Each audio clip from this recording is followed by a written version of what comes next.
welcome to lecture number 25.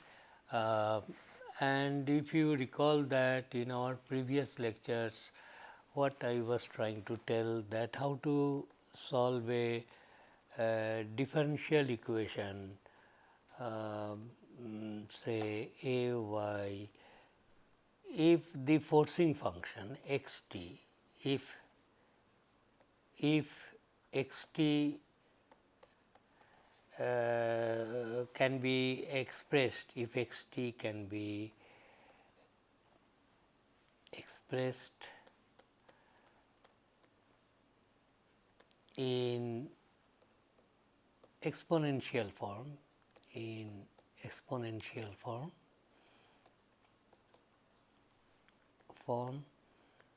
then the solution due to forcing function can be straight away written as because this is the equation. So, it is nothing but d plus a into y is equal to suppose some a into e to the power s t. Then y f t will be simply this input e to the power s t divided by this d plus a, but d is equal to s, Therefore, you save a lot of time to find out the solution due to forcing function when it can be expressed in exponential form. As a special case, if s could be complex, it does not matter, s could be imaginary or complex, it does not matter, or complex, and example of that I have shown. As a special case, if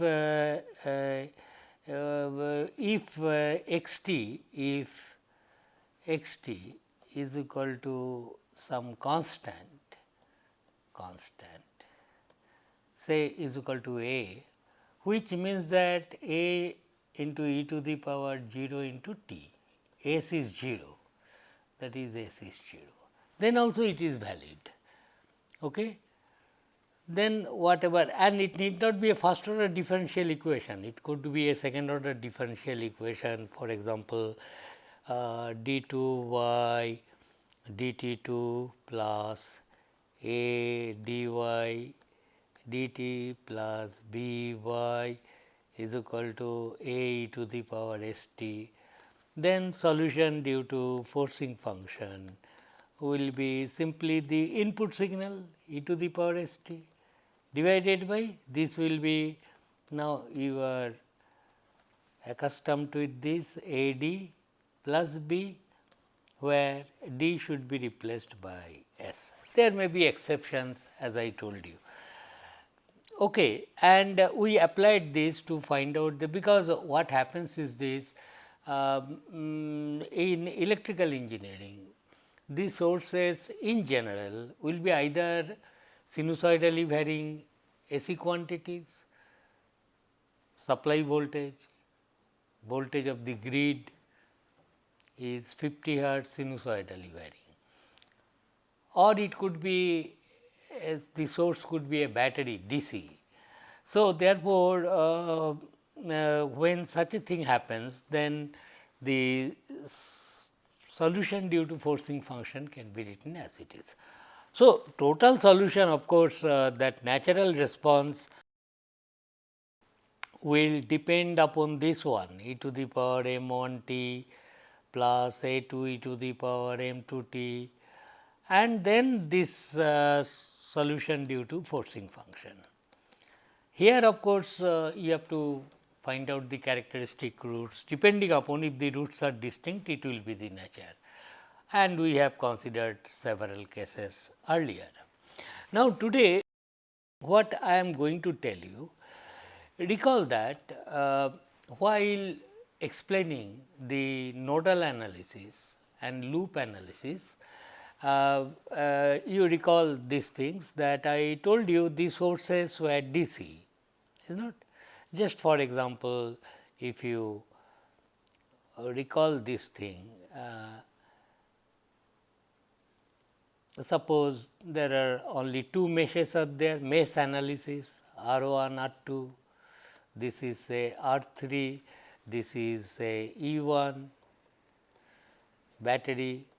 I explained this considering the sources to be what is called constant value DC, and then the steps were like this. There are two meshes, you assign the mesh currents which are supposed to be the unknowns. Then the writing down KVL equation in mesh 1 will be simply the coefficient of I1 is R1 plus R2 into I1. Then coefficient of I2 will be the common resistance minus R2 into I2. And that will be equal to the sources on the right hand side, and the sources where the direction of I1 is this way. So, it will be plus I1, and direction of E2 polarity is such that it opposes I1. So, minus E2. Similarly, the KVL equation in mesh 2 will be the coefficient of I2 will be sum of all the resistances, that is R2 plus R3 into I2, and this is plus, and coefficient of this one will be common resistance into negative sign, and this will be equal to E2 minus E3. Then you solve these two equations and get the currents in various branches. So, we have discussed that. But now, in the present scenario, for example, now we consider, okay, if there are time varying sources present, if there are inductances present, capacitances present, whether this kind of rules will be still we can do something with these rules. The idea is that recall that in an inductor, if you recall an inductor, if this is the current and this is the value of L, then voltage across the inductance with this side plus this side minus is L di dt. Okay. Suppose this point is A, this point is B. And since these are energy storing elements, some people say that okay, this can be treated as some source voltage also, no problem. You show it as a source, because after all energy storing elements, which are the sources which can supply energy to a system. Therefore, the conventional sources are batteries or grid supply voltage, that is there. But because inductance can store energy, capacitance can store energy, and we have seen that even without these conventional sources like battery and grid is not present, but inductor with some initial current, that is with initial energy stored, will still be able to drive current in circuits. Therefore, they can be also treated as some source, and so we can treat this as it is a voltage drop, no doubt L di dt, but I can show it like that, no problem. So, remembering this, now let us see how can I write down the KVL equation when inductances are also present. For example, first let us take a simple case. Here is an inductance L1, here is an R1, here is R2, there may be what not, any other sources plus E, and there is another source here, another inductance there L2, and another battery, like this.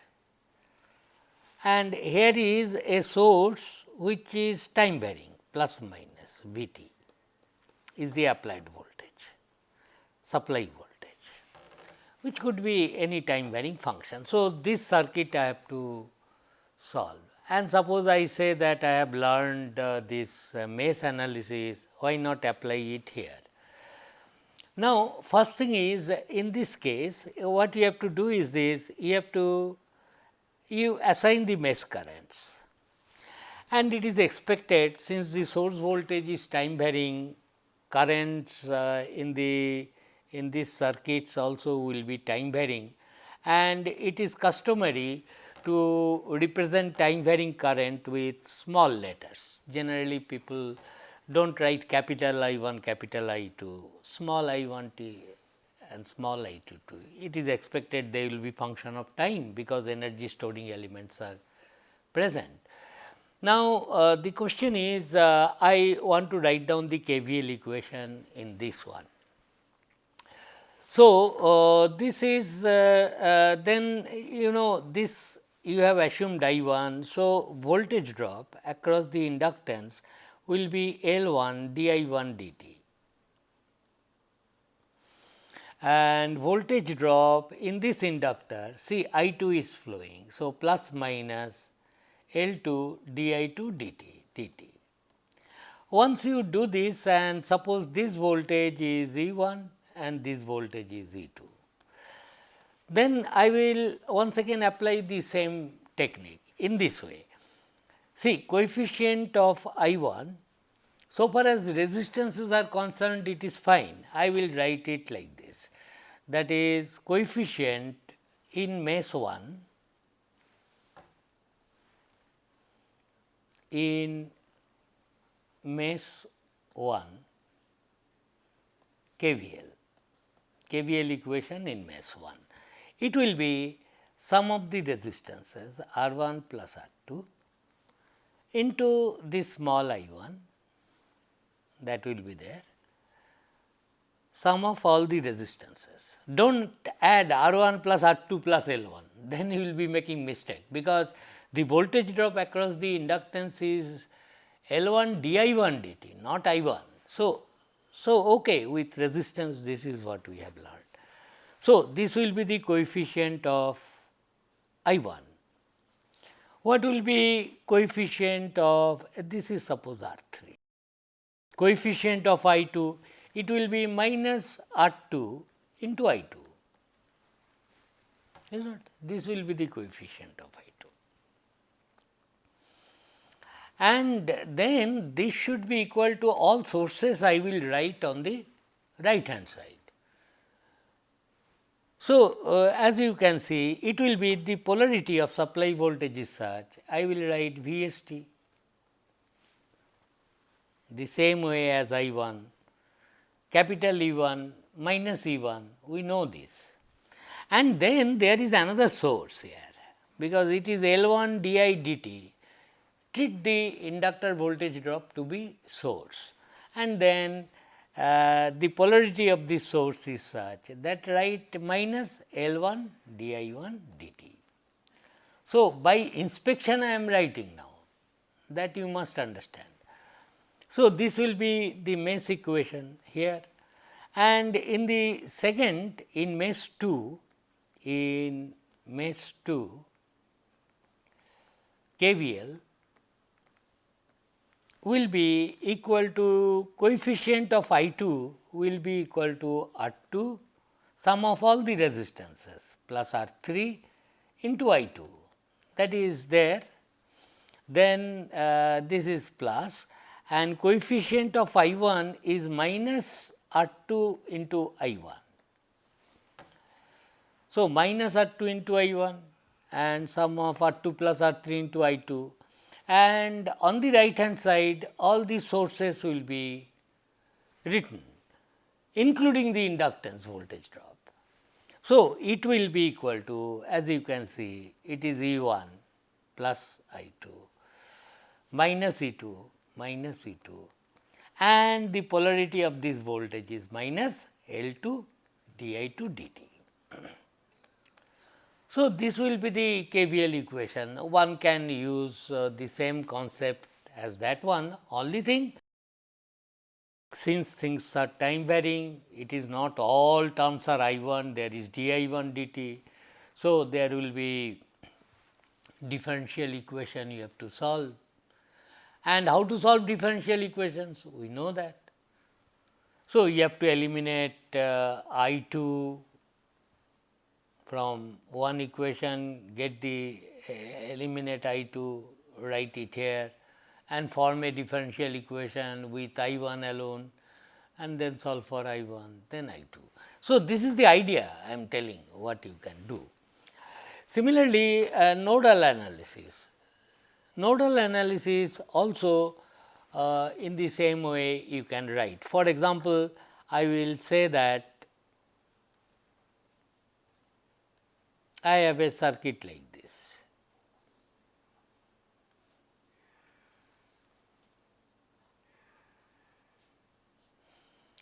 So, circuit may have DC voltage, AC voltage all connected together.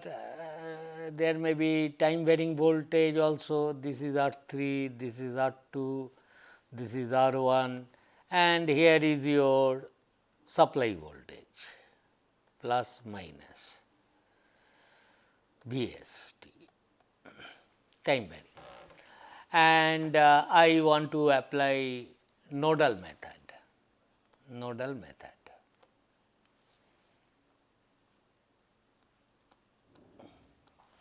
Now, in nodal method, how many nodes are there? I have to first identify. These are the two nodes where more than 3 ends of 3 elements have been joined. This is also a node, but okay, this is a node, this is a node, because current in this branch is same. And one of them you choose as the reference node and this as the other node. Okay. Now, here once again and this is suppose L.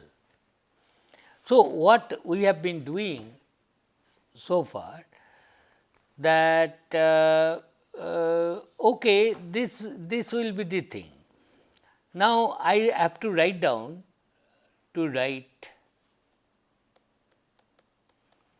the KCL at node A.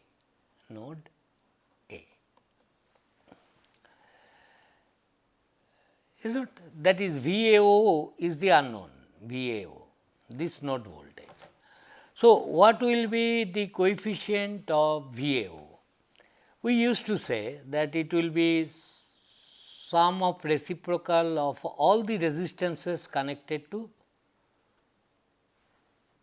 node A, is not?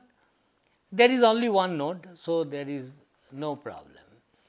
So, that way we used to tell that. Now, but here is now an inductor present, not only R 2, there is an inductance. Suppose I say that this current is I t, because I am not sure whether I will write like 1 by R 1 plus 1 by R 2 etcetera. So, KCL at node A, let VAO be the voltage, then this current flowing from right to left in this branch will be VAO minus VST. Let us write from fundamental, this divided by of course R 1, this will be the current. Now, this current will be plus, I cannot write VAO by R 2, because there is this fellow present, and if it is carrying some current, here is some voltage. How much is the voltage? L di dt. What is I? I is the current flowing through the inductor, then this will be the current.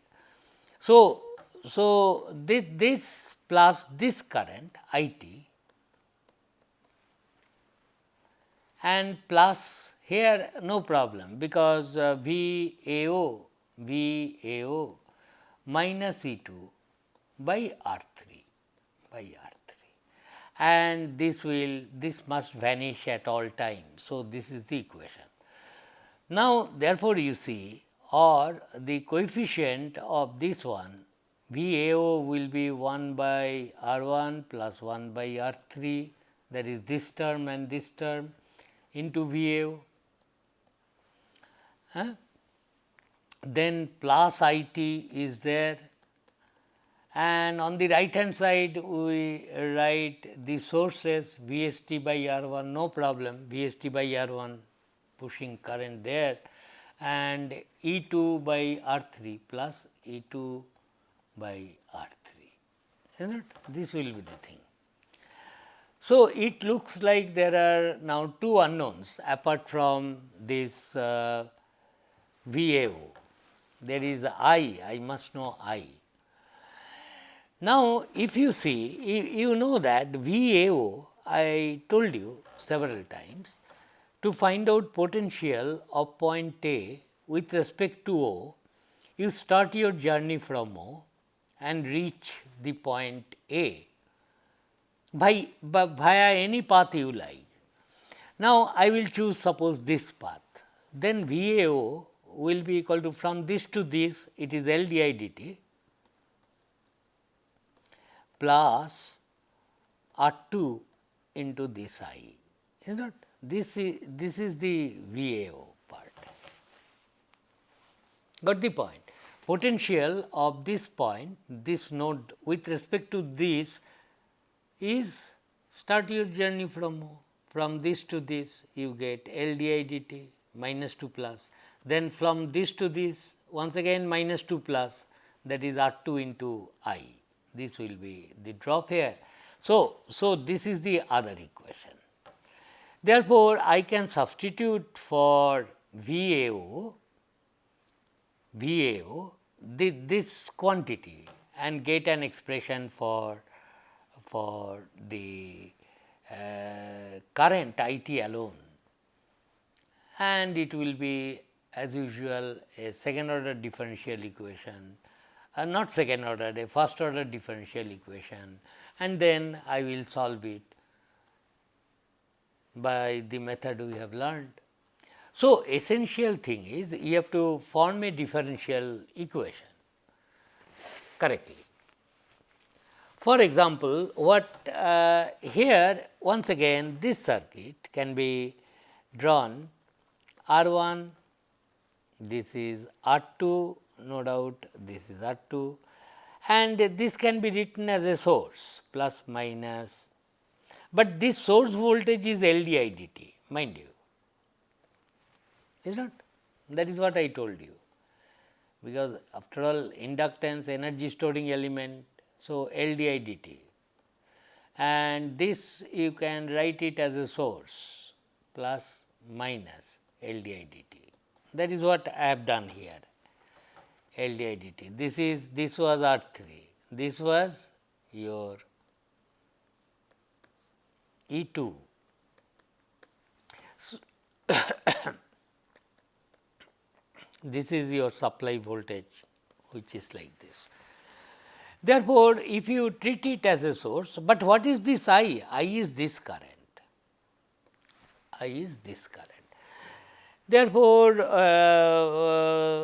the rules that we have learned earlier can be straight away applied. Why? Because I will say that this way I will say that coefficient of A VAO will be sum of all the resistances 1 by R1 plus 1 by R2 plus 1 by R3. This will be the coefficient of VAO.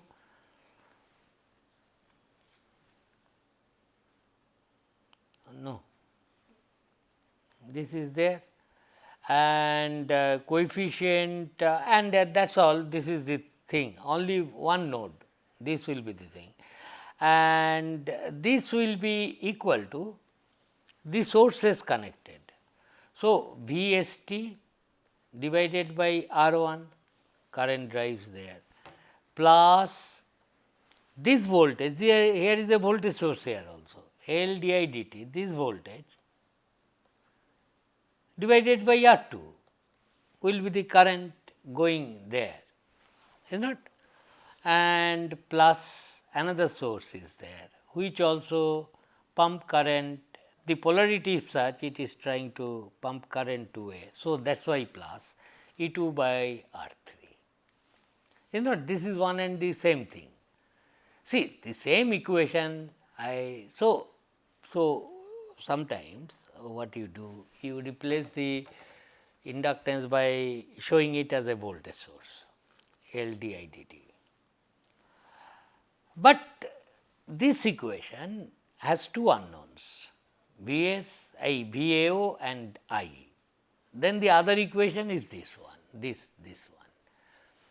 Anyway, you will gradually be habituated with what I am telling. So, nodal, once the current is known, similarly with the capacitors. If capacitors are present, you can find replace that capacitor. For example, loop equations, I will just tell like this. Suppose you have a capacitor, I will just give one example.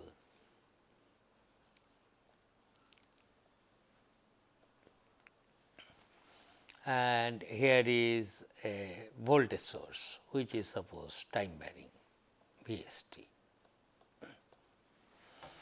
Therefore, I want to solve this circuit R1, R2, R3, and here is a capacitor. Okay, I want to solve this circuit by what is called the mesh analysis. Mesh analysis.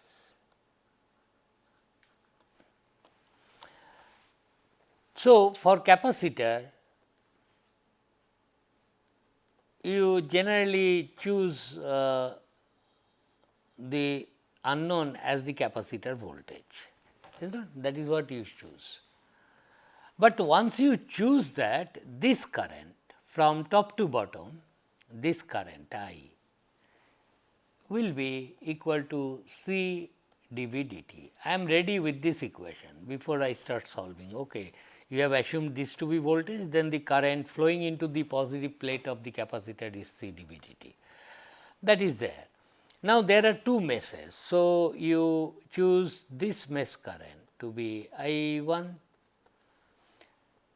this mesh current to be I 2, small letters because things may be time varying. So, I 1 t, I 2 t I choose as a function of time. Then I will apply the rules, mesh analysis. So, KVL in mesh 1 will be equal to sum of all the resistances, that is R 1 plus R 3,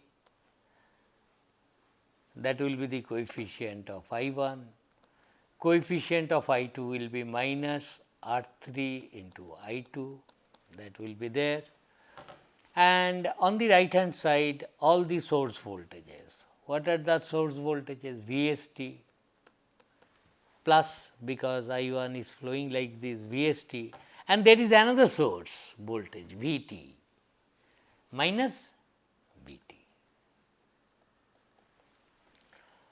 Similarly, for the second mesh, it will be equal to coefficient of I 2 will be R 2 plus R 3 into I 2. I am so sorry, these are all small letters. So, this is I 1, this is I 2, and this is R 2 plus R 3 into I 2, this is the mesh current I have assumed, plus, and then this is minus R 3 into I 1, that is fine, and this on the right hand side the sources will be V t minus E, is not? That will be the thing. And these two equations you have to solve. But there is a third equation needed. Here this source voltage, this V t depends on I. So,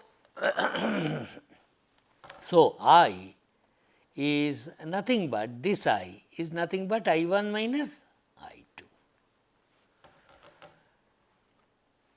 So, this I is nothing but I 1 minus I 2. So, you have got, you can translate this into this one wherever I will be there, and you can have essentially 3 equations 1, 2 and this 3 equation with small I is equal to I 1 difference I.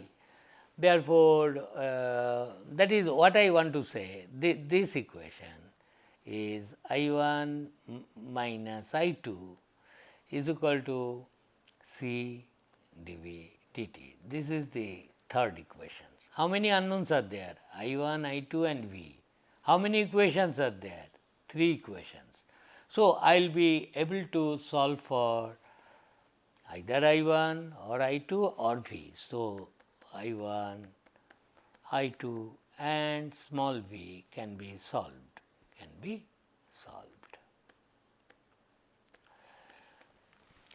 Therefore, the restriction we put for applying nodal and mesh analysis can be removed. Okay, after all, what is there? Because the interesting point is KVL and KCL will be valid for all time to come in a circuit. That is, the sum of the currents at every instant must vanish at a junction, and similarly sum of all the voltages in any closed loop will also vanish to 0. Anyway, there will be several problems will be given, and I will conduct a tutorial class also based on this. So, hope you have understood this part of this circuit analysis, and we will proceed further in the next class. Thank you.